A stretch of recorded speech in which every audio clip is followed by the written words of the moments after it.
wani abu ma idan kana bibiyan shi sai ka rasa ina hankalin mutane yake ko kuma ina tunanin mutane yake. Wani abun ma sai ka dinga lissafin wai mutane ko musulmai ne ko kuma ma gabaki ɗaya arna ne. Wai jama'a kun san me yake faruwa a Labanan a yanzu? A daidai lokacin da dakarun musulunci na Labanan suke fafatawa da makiya a bakin boda kuma ake samun nasara fiye da kuke tunani. Ake jakkatar da su suke iban gawakinsu a hannu. To a daidai wannan lokacin fa aka turo gwamnati sojojin ƙasar Labanan, sojojin Labanan ɗin da kansu fa wai suka zo su taimaka wa dakarun mamaya, inda suka tinkari dakarun musulunci. Abin da yasa ba zan faɗi sunansu ba, na yi bidiyo kusan sau biyu na faɗi sunansu na sa hoto sun sauke min, shi yasa ba zan kawo muku hotunan su ba ko kuma sunansu. To a yanzu haka an sake sakin wata runduna bayan waɗanda suke fafatawa a bakin boda da makiya, wato rundunar Rudwan, wanda ana tunanin cewa su ne suka fito a daren yau kuma wajen tinkaran gwamnatin Labanan a yanzu haka. Yanzu yakin Labanan bakin bodar Labanan ya kashi biyu, da wanda suke fuskantar kasar mamaya kuma suke fafatawa da su ta sama da ta ƙasa da ta mizal da wanda kuma suka tinkari sojojin Labanan lokacin da suka tinkare su wajen taimakawa kasar mamaya. Jama'a ku ji fa shi yasa idan aka ce da su din wa'ancan din da su din wa'annan din duk maradin nasu ɗaya ne. Idan nace duk maradin nasu ɗaya ne, ga baki ɗaya ba za ka bambance kasar mamaya da kasar American da su ba. Idan ka tashi lissafi ka hada da su, dolen ka ne ka hada da su, saboda su din tafiyar su ɗaya kuma suna zaman wa'ancan ne. Yanzu dan Allah ka duba fa gani a daidai kadamin nan da ake ciki, a ce wai har ga wasu suna tinkaran ku, za su shigo cikin ƙasar ku da jirage su haru wanda suke so. Yanzu haka babban birnin Beirut ba inda ba a kai hari.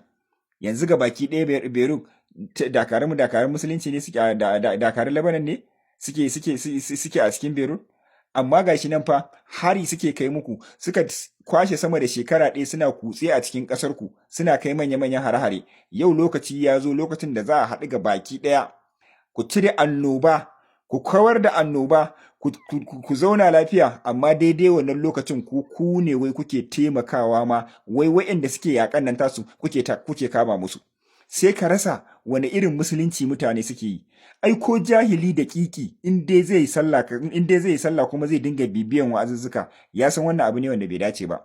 To cikin ikon Allah daga fitowar su wajen su tankari dakarun musulunci, wannan fa sojojin Labanan kenan fa, nan take wasu sabon rundunoni wanda ana tunanin cewa rundunar Rudwan ne suka fara fita, wanda kuma idan har suka fita wannan rundunar fa, to wallahi sai sun haɓarar da gwamnatin Labanan din gabaki ɗaya.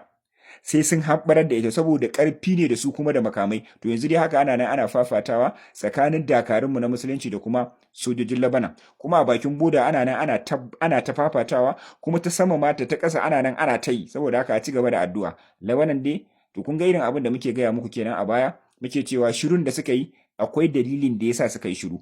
So ake su taso a haɗa su da gwamnatin, suka ja baki suka yi shiru. Su taso a wannan lokacin, shikenan sai a haɗu ɗin da ƙasar mamaya ɗin da American ɗin da gwamnatin ƙasan. To gashi ba a ji ko ina ba, yau rana ta 4 da fitowarsu, gashi na har sojojin Labanan ɗin sun zo su taimaka musu, su taimaka a ƙasar mamaya su wannan ɗinsu, kuma kisa suke na fitar hankali.